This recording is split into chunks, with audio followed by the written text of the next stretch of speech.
시대의 섹시 아이콘 마릴린 먼로. 1950년대 미국 여성들 사이에 미의 기준이 글래머가 된 데에는 마릴린 먼로의 영향이 절대적이었습니다. 희대의 아이콘인 만큼 그녀의 성형수술 소문도 화제였는데요. 더 섹시하고 큰 가슴을 원했던 마릴린 먼로가 가슴에 스펀지를 넣었다는 것. 실제로 마릴린 먼로가 가슴 성형수술을 했다는 소문은 사실로 밝혀졌는데요. 몇 년 전 마릴린 먼로의 진료 기록이 담긴 파일이 경매로 나와 코 성형과 턱 성형을 받은 것이 공개되었던 것.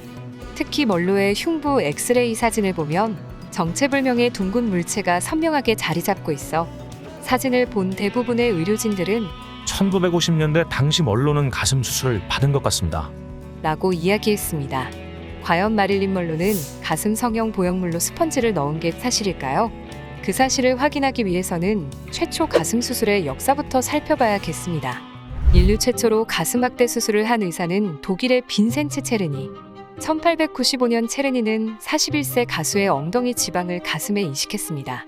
하지만 일시적으로 액화되는 바람에 그의 첫 시도는 실패하고 말았고, 같은 시기 오스트리아 빈의 의사 로버트 거서니는 최초로 여성의 가슴에 파라핀을 주사하였는데, 하지만 몇 년 후 심각한 합병증으로 많은 환자들이 사망하기까지 했습니다. 그리고 이 시점 이후 보형물에 얽힌 이야기는 마치 공포소설과도 같게 진화하는데요. 의사들은 가슴을 안전하게 확대해 줄 수 있는 보형물을 얻기 위해 여러 가지 시도를 하기 시작했는데요.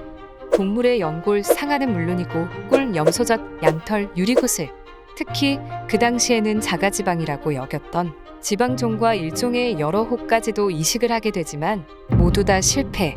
이후 과학기술이 조금씩 발전하면서 본격적으로 화학제품들을 여성들의 가슴 속에 넣기 시작하는데요.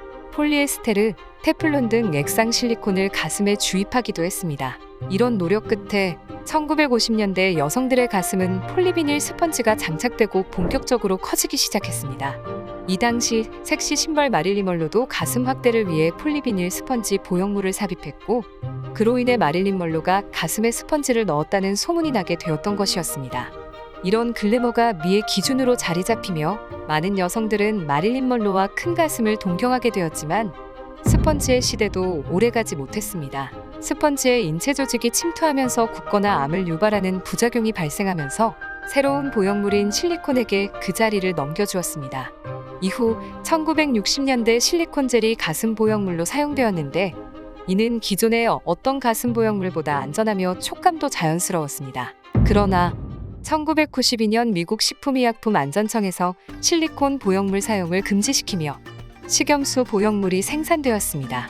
보형물이 파괴돼도 식염수가 체내로 흡수되어 아무런 문제가 생기지 않는다는 건 장점이었지만, 실리콘 보형물에 비해서 촉감이 좋지 못하다는 게 가장 큰 단점이었습니다. 이후 2000년대 중반 바깥쪽 공간에는 실리콘이 채워져 있고 안쪽에는 식염수가 들어가 있는 더블룸앤 보형물까지 가슴 보형물은 끊임없이 진화하였고, 현재는 대부분 코에시브 실리콘 젤 보형물을 사용하고 있는데요. 이전의 실리콘 젤보다 외피가 튼튼해서 파손될 일이 거의 없고, 아내들은 실리콘 젤의 응집력이 높아 퍼지지 않고 형태가 오래 유지된다는 장점이 있습니다. 현재 국내에서 사용되는 가슴 보형물의 95% 이상이 코에시브 실리콘 젤이라 할 정도로 가장 많이 쓰이는 보형물이라고 할 수 있습니다.